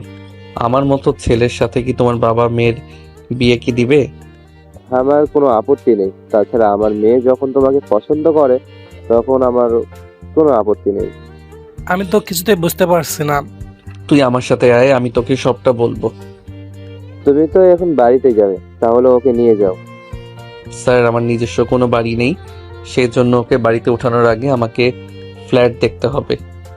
তার কোনো প্রয়োজন নেই। তুমি যখন আমার মেয়ের জামাই, তখন তুমি এই বাড়িতেই থাকবে আমাদের সাথে। কিন্তু ঘর জামাই থাকাটা কেমন দেখায় না? ঘর জামাই বলতে ওদের ঘায়ে লাগে, যারা নিজের থেকে বইয়ের খরচ চালাতে পারে না। কিন্তু তুমি তো আমার 3-4টা বউ চালানোর ক্ষমতা আছে। তাছাড়া আমি কিছু শুনতে চাই না, তুমি এই বাড়িতে থাকবে। তাছাড়া তোমাদের বিয়ে তো কেউ দেখেনি, তাই আমি কালকে তোমাদের বিয়ের অনুষ্ঠান করব। সেজন্য তুমি সময় মতো চলে আসবে। ঠিক আছে। এদিকে ইরা ওর রুমে চলে যায় আর আকাশ যেতে যেতে আবিরকে সবটা বলতে থাকে। আবিরও সবটা শুনে অবাক হয়ে যায়। পরের দিন আকাশ দুলা সেজে ইরাকে বাড়িতে আসে, সাথে আবিরও ছিল। ইরার বাবা এখানে ওখানে সবার সাথে আকাশের পরিচয় করিয়ে দেয়। আকাশও সবার সাথে পরিচয় হয়ে নেয়। রাতের বেলায় ইরা ও আকাশ ইরা রুমে বসে আছে, সাথে গল্প করতে থাকে। গল্প করা শেষ হলে ওরা দুজন দুজনের কাজে লেগে পড়ে। ওরা দুজনে কি গল্প করছিল তা তো আপনাদের বলাই যায়। আসলে ওরা গল্প করছিল এই নিয়ে যে এই 4 মাস ইরা কি কি করছিল তা নিয়ে ওরা দুজনেই কথা বলছিল। সকালবেলায় ইরা চুলের পানি দিয়ে আকাশের ঘুম ভাঙায়। ঘুম ভেঙে ইরাকে জড়িয়ে ধরে। সারা রাত অনেক আদর করেছো, তাই এখন তুমি ফ্রেশ হবে। না হলে হয় না? জি না, তুমি যাবে কিনা তাই বলো। যাচ্ছি। এইদিকে আকাশ গোসল করে অন্যদিকে ইরা রেডি হতে থাকে। কিছুক্ষণ পর ওরা দুজনে রেডি হয়ে বেরিয়ে আসে, নাস্তা করে নেয়। তোমরা কি কোথাও বের হবে? না বাবা, আমি কোথাও যাচ্ছি না। না বাবা, আমরা একটু সমুদ্রের ধারে যাব। তাহলে যাওয়ার সময় অবশ্যই সিকিউরিটি নিয়ে যাবে। লাগবে না বাবা, তোমার জামাই থাকতে সিকিউরিটির কি দরকার? তাছাড়া আমরা এখানে সিকিউরিটি নিয়ে গেলে কিছুই তো। ঠিক আছে, তাহলে যাও। না বাবা, আমি কোথাও যাচ্ছি না। তুমি তো যাবেই, তুমি না গেলে আমি অন্য কাউকে নিয়ে গিয়ে ওইগুলো। এই না, আমি রাজি। এই তো গুড, তাহলে চলো।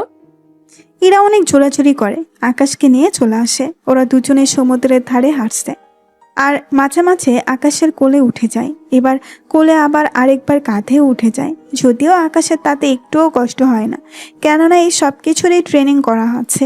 এরা তো বিরক্ত হয়ে বলে, এই তোমার কি একটুও কষ্ট হয় না? কষ্ট কেন হবে? এই যে আমি তোমার কাঁধে উঠে আছি, তাছাড়া মেয়ে মানুষ উঠলে কষ্ট পেলেও ছেলেরা বলে না।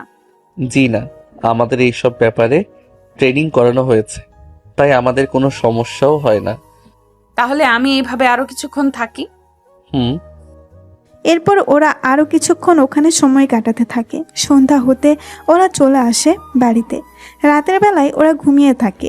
এদিকে এভাবেই 7 দিন কেটে যায়। আকাশ ছুটি কাটাচ্ছে। এদিকে ইরাও আকাশকে ছাড়তে চাইছে না। তবুও ইরাকে বুঝিয়ে শুনিয়ে আকাশ ক্যাম্পে আসে। স্যার এসেছেন আপনি তাহলে? তাই লোকটা কি মুখ খুলেছে?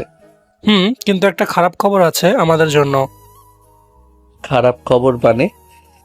ওই লোকটার থেকে তথ্য পাই। কি রকম তথ্য? তথ্যটা হলো ওরা নাকি আমাদের দেশে বোমা ব্লাস্ট করবে। তার কারণ কি জানতে পেরেছো? পেরেছি। তাহলে তাড়াতাড়ি বলো। ইউসুফ খানকে যদি রেহাই না করা হয়, ওরা ঠিক 10 দিন পরে পুরো ইন্ডিয়ায় বোমা ব্লাস্ট করবে। কিন্তু কোন কোন জায়গায় করবে তা এখনো জানা যায়নি। কিন্তু ইউসুফ খান তো মারা গিয়েছে। এটা নিয়ে তো বড় সমস্যা এখন। কি করব কিছুই মাথায় ঢুকছে না। ওরা 7 দিনের মাথায় বর্ডারের সামনে থাকবে। ওদের হাতে ইউসুফ খানকে তুলে দিলে ওরা বোমাগুলির রিমোট আর কোথায় কোথায় লাগিয়েছে তার ডিটেলস ওরা দিয়ে দিবে। কিন্তু এখন কি করবে? বড় স্যার আর তোর শ্বশুরের সাথে কথা বল, দেখি ওনারা কোনো উপায় বলে কিনা। চলো তাহলে। এইদিকে ওরা প্রথমে বড় অফিসারের কাছে যায়। ওখান থেকে ইরার বাবার অফিসে আসে। আকাশ, তুমি এখানে? স্যার, একটা খবর পেয়েছি, আর ওই খবর নিয়ে আপনার সাথে আমরা কথা বলতে এসেছি। কি কথা? আকাশ এরপর সব কথা বলে। এইদিকে পুলিশ অফিসার ও ওই মিটিংয়ে চলে আসে। ওখানে উনি সবটা শুনতে থাকে। উনি সবটা শোনার পর, এটা তো এখন বড় সমস্যা হয়ে দাঁড়িয়েছে, এখন কি করা যায়? স্যার, একটা উপায় আছে। কি উপায়? ইউসুফ খানের মতো একটা লোক আছে, যে কিনা ইউসুফ খানের মতো দেখতে অনেকটা। তাছাড়া ইউসুফ খান আমাদের কাছে 10 বছর ধরে জিম্মি ছিল। তাহলে এই বছরে এর মধ্যে আসলো ইউসুফ খান। এর মধ্যে ইউসুফ খানের পার্থক্যরা বুঝবে না। কিন্তু এতে অনেক রিস্ক আছে। যেমন? আমরা যাকে ইউসুফ খানের বদলে নিয়ে যাব তার প্রাণ যাওয়ার আশঙ্কা আছে। কেউ কি নিজের জীবন বাজি রেখে যেতে চাইবে? প্রাণ যাবে কেন?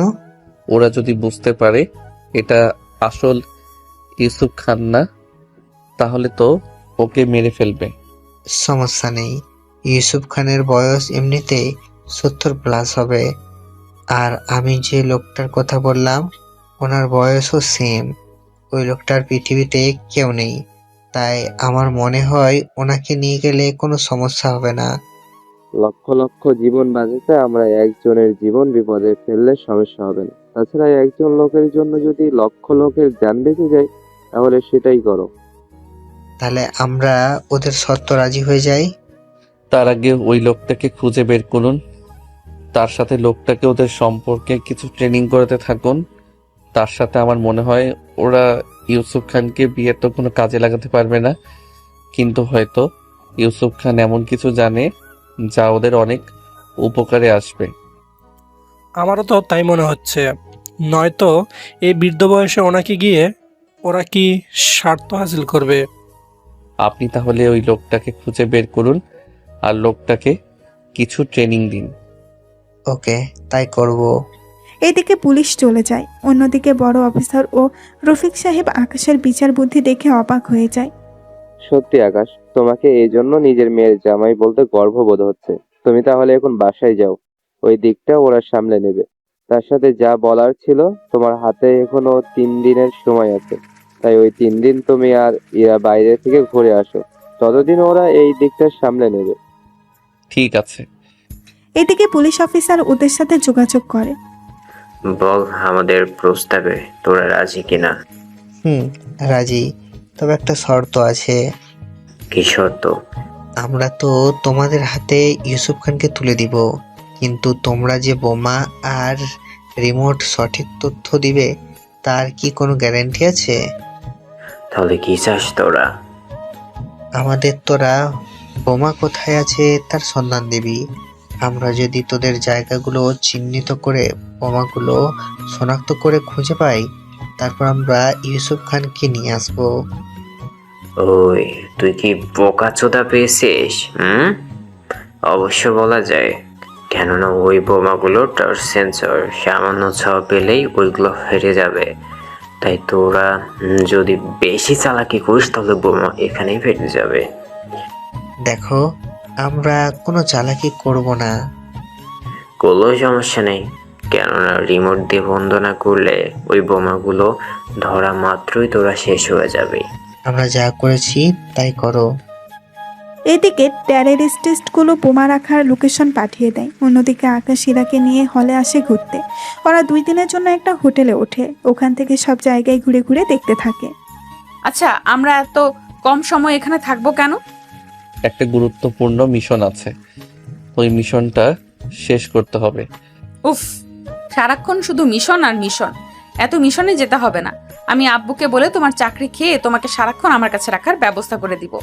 আমি তো তোমার সাথে থাকলে তোমাকে জ্বালাই, যেমন এখনো জ্বালাচ্ছি।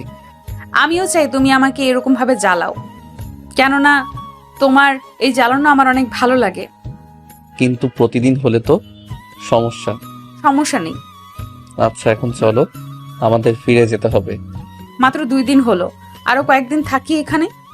জি না, আর থাকা যাবে না। একটা কথা দাও। কি কথা? তুমি তোমার কোনো ক্ষতি করা ছাড়াই মিশন শেষ করে আসবে, আর এরপর তুমি আর্মির চাকরি ছেড়ে দিবে। তাহলে খাবো কি আর তোমাকে খাওয়াবো কি? খাওয়াতে হবে না, তোমার ভালোবাসা পেলেই হবে। তাছাড়া তোমার মিশন শেষে একটা সারপ্রাইজ দিব তোমাকে। কি সেটা? আগে কথা দাও, এই মিশন শেষ করে তুমি চাকরি ছেড়ে দিবে। কথা দিলাম, ছেড়ে দিব। আচ্ছা চলো তাহলে বাড়িতে যাই, আর কথাটা যেন মনে থাকে। এইদিকে আকাশ ওই ইরা বাড়িতে চলে আসে। অন্যদিকে পুলিশ বোমাগুলো খুঁজে ও পেয়েছে, আর ইউসুফ খানের মতো দেখতে লোকটাকেও তৈরি করে ফেলেছে। এখন শুধু লোকটাকে দিয়ে ওই রিমোটগুলো ওদের থেকে হাতিয়ে নেওয়া। এদিকে আজকে ওদের কয়েকজনকে নিয়ে একটা মিটিংয়ে বসে। মিটিংয়ে সব কিছু নিয়ে আলোচনা করা হয়। কি কি করবে ওরা, কোন দিক দিয়ে কতগুলো কাজ করবে, কতগুলো সৈন্য দিবে, এক কথায় এইসব নিয়েই আলোচনা করে। যে কথাটা বলার ছিল, বোমগুলো যে জায়গায় পাওয়া গিয়েছে ওই জায়গার আশেপাশে 206 ধারা জারি করে দিন তাড়াতাড়ি, যেন কেউ ওখানের আশেপাশেও না আসে। কারণ কোনো রকম সমস্যা হলে যেন বিল্ডিংয়ে সমস্যা হলেও কোনো লোকের প্রাণ না যায়, সেদিকে খেয়াল রাখবেন আপনি। আমরা তা না হয় করলাম, কিন্তু ইউসুফ খানের মতো ওই লোকটাকে নিয়ে আমরা যাব, সাথে কিছু প্ল্যান করা আছে। ওইগুলো আপনার না জানলেও চলবে, কেননা ওকে যেহেতু আমরা যাব, তাই এইসব বিষয়ে আমরাই ডিসিশন নিব। ওকে, তাহলে আমি মানুষের নিরাপত্তার দায়িত্ব নিলাম। ওই দিনের মতো মিটিং শেষ করে আকাশ ও আবির ইউসুফ খানকে নিয়ে বেরিয়ে পড়ে ওদের দেওয়া ঠিকানায়। ওদের যাওয়ার আগে আকাশ ও ওই জায়গায় প্রায় 200 আর্মি নিয়োগ দেয়। ওরা ওই জায়গায় সব দিক দিয়ে ঘিরে দাঁড়ায়। আকাশ ইউসুফ খানকে ওদের সামনে গিয়ে বলে, এই নে ইউসুফ খান, এবার রিমোটগুলো ফিরিয়ে দে। তার আগে ওনাকে আমাদের কাছে পাঠান, তারপরে আমরা সব কিছু দিচ্ছি। আকাশের ইশারায় 2 জন আর্মির লোক ইউসুফ খানকে নিয়ে ওদের কাছে যায়। সাথে রিমোট নিয়ে আসতে গেলেই ওরা ওই সৈনিকদের আটকে ফেলে। এবার কি করবি অফিসার? এখন তো রিমোট আমার হাতে, ইউসুফ ভাই আর তোদের সৈনিকও। এতেও কোনো লাভ হলো না তোদের। কেন কেন? কারণ ওরা 2 জন রোবট মানব, আর রিমোট এই দেখ আমার হাতে। এটা কি করে সম্ভব? সবই সম্ভব, কিন্তু তোদের মাথায় এত কিছু ঢুকবে না। এখন রিমোট দিয়ে আগে বোমাগুলো নষ্ট করি। কি এত বড় ধোকা? এখানে ধোকা দেইনি তোদের, রিমোট দেওয়ার কথা বলেছিলি, তা আমরা পেয়ে গেলাম। এখন ইউসুফ খানকে নিয়ে তোরা কি করবি তা তোদের ইচ্ছে। আমি তো রিমোট পাঠিয়ে দিলাম। এই অফিসার, এখান থেকে তোরা বেঁচে ফিরতে পারবি না। কেন? চারদিকে তাকিয়ে দেখ, আমার ইশারায় আমার লোকজন কিভাবে তোদের মেরে ফেলে। তুই কি ভেবেছিলি আমরা এখানে একা এসেছি? মাত্র 10 জন এখানে, আর আমরা চারিদিকে তাকিয়ে দেখ, এখানে 100 জন লোক আছে। ও তাই নাকি? তাহলে তো গুনে দেখতে হয়। এইদিকে আকাশ 1 থেকে 10 পর্যন্ত যেই না গুনতে থাকে অমনি 10 জন মারা যায় এবং সাথে সাথে বাকিরা অ্যালার্ট হয়ে যায়। এরপর ওদের মধ্যে বন্দুক যুদ্ধ হতে থাকে। এতে ইউসুফের মতো দেখতে লোকটা মারা যায়, আর ওখানে থাকা সবগুলো টেররিস্ট মারা যায়। সবাইকে মেরে আকাশ আর বাকি সৈন্যদেরকে নিয়ে চলে আসে ওখান থেকে। তবে ওই যুদ্ধে 20 জন সৈনিক শহীদ হয়ে যায়। যুদ্ধ শেষ করে চলে আসে। এরপর আকাশ চাকরি ছেড়ে দেয় এবং ইরার কাছে আসে। সত্যি আমি অনেক খুশি হয়েছি। তার সাথে তোমাকে একটা সুখবর দিতে চাই। তাড়াতাড়ি বলো। আমি মা হতে চলেছি। সত্যি? সত্যি। আমি চাই আমার বেবি ওর বাবার মুখটা দেখুক। সেজন্য চাই না তুমি নিজের জীবন বাজি রেখে এমনটা করতে থাকো। আমি তোমাকে নিয়ে বাঁচতে চাই। তুমি মিশনে গেলে আমার যে কষ্টের শেষ থাকে না। এই জন্যই তো চলে এলাম তোমার কাছে। সারা জীবন থেকো আমার কাছে